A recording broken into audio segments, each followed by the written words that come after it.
As a masterful teacher and communicator par excellence, Jesus often used parables to articulate profound truths. It's interesting to note that Jesus used a total of 46 parables in his great teaching and preaching ministry. One such parable that I find very captivating is a parable of the persistent widow, captured for us in Luke chapter 18 from verse 1 to 8.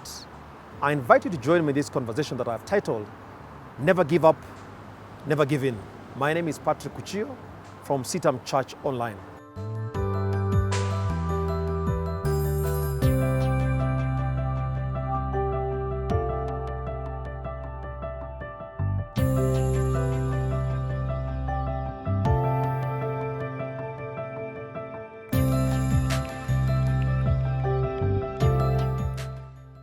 Never give up, never give in. Luke 18, verse 1 to 8. The Bible says, Then Jesus told his disciples a parable to show them that they should always pray and not give up. He said, In a certain town, there was a judge who neither feared God nor cared about what people thought. And there was a widow in that town who kept coming to him with the plea, Grant me justice against my adversary. For some time he refused, but finally he said to himself, Even though I don't fear God or care what people think, yet because this widow keeps bothering me, I will see that she gets justice so that she won't eventually come and attack me. And the Lord said, Listen to what the unjust judge says. And will not God bring about justice for his chosen ones, who cry out to him day and night? Will he keep putting them off? I tell you, he will see that they get justice, and quickly. However, when the Son of Man comes, will he find faith on the earth? Never give up, never give in.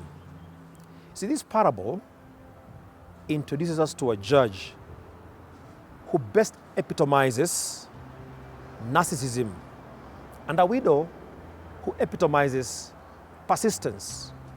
So on one end we have narcissism, on the other end we have persistence. I draw some 3 lessons from this parable that I would like to leave with you. The first lesson is that persistence wears out resistance. Persistence wears out resistance. And the second lesson I'll leave with you is that justice always overcomes injustice. Justice always overcomes injustice. And thirdly, good always triumphs over evil.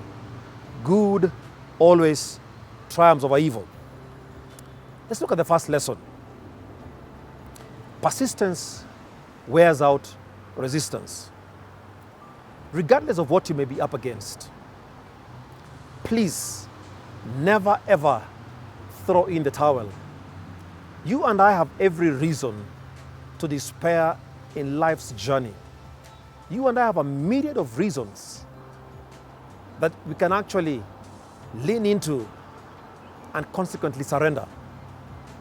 Maybe at a personal level, at a family, maybe at work, or just generally in life.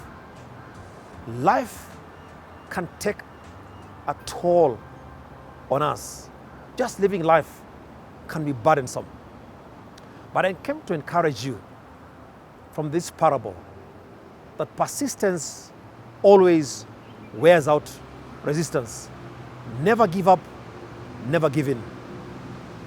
This widow was up against all manner of odds. Her social standing was not enviable. She had been bereaved of her husband. We are not told about her children, but that she was pursuing this just cause on her own suggests that she either was all alone, didn't have children or even relatives who could actually fight her cause. So she takes up her own cause, and she's up against a very selfish, self-centered judge. And you wonder, Why was this judge in office in the first place? Because as a public servant, he existed to serve the people who came to his office. But he was full of himself. He was selfish and self-centered.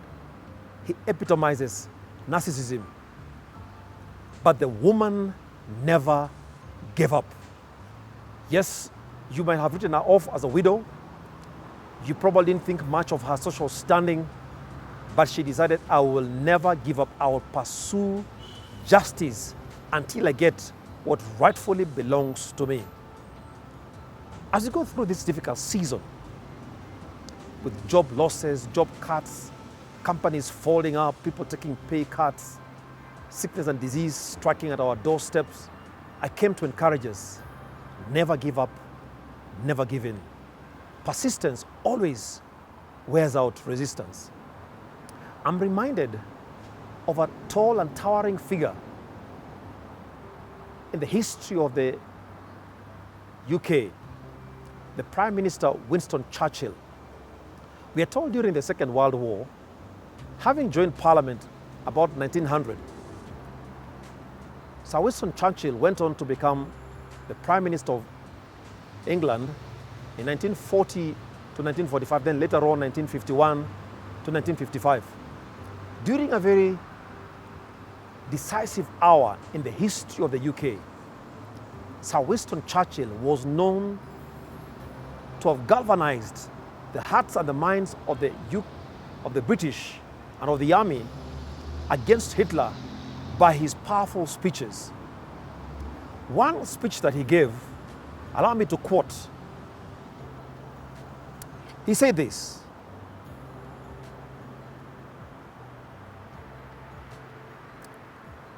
"We shall defend our island, whatever the cost may be. We shall fight on the beaches. We shall fight on the landing grounds. We shall fight in the fields and in the streets. We shall fight in the hills. We shall never surrender." This was a time when the UK was the only country in Europe that had not surrendered to Hitler and his fascism. And he stands and he addresses the parliament. And they were motivated as a country because a man decided, we will never give in. We will never surrender, regardless of what they were up against. And sure enough, he led the UK to victory during the Second World War by rallying the troops never to give up, never to give in. I came to encourage you as well. Never give up, never give in. But secondly, what we learn from this parable, that justice always overcomes injustice. Justice always overcomes injustice. You see, the world over, perpetrators of injustice are normally not without an agenda. Their agenda is to break us and to get us to give up what we believe to be right and acceptable. Their agenda is for us to give in to their selfish and self-centered ways of narcissism. But I came to remind us, Psalm 89 verse 14a says, righteousness and justice are the foundation of God's throne. Righteousness and justice are the foundation of God's throne. You see, God is a just God. It doesn't matter what injustice that has been served to you, maybe even by people in the criminal justice system who are supposed to be dispensing justice. They might have turned against you and are constantly dispensing injustice to you. I came to encourage you that because you have God, the righteous judge, whose throne is based on righteousness and justice, He's on your side. Don't throw in the towel. Don't give in to their ways. You see, these perpetrators of injustice are designed to invite us to give in to their ways of racism, their ways of sexism, their ways of classism, whatever ism they may be inviting you to embrace. Do not embrace their ways, but embrace the way of God, the way of righteousness and the way of justice. You see, the Apostle Paul addressed this matter of injustice when writing to the Galatians, and when he declared that there is therefore now no Jew, no Greek, no slave or free, no female, no male, but we are all the same in Jesus Christ. This is the best response to the forms of injustice that you may be going through as a child of God. Don't give in to either racism, don't give in to either classism, don't give in to either sexism. For there is no Jew, no Gentile. There is no slave, no free. There's no male or female. But we are one in God. This is the right approach to take when faced with forms of injustice. And I stand with the people of the United States. I stand with the black community who have gone through years and years of oppression by way of racism. I've experienced the same in my travels. And I can identify with our brethren as you go through this decisive time in the history of the US. I came to encourage you that God is on your side. Don't give in to violence. Don't give in to classism. Don't give in to racism. Don't give in to sexism. Don't give in to whatever injustice or prejudice that the perpetrators of this injustice are inviting you to give into. Resist their ways.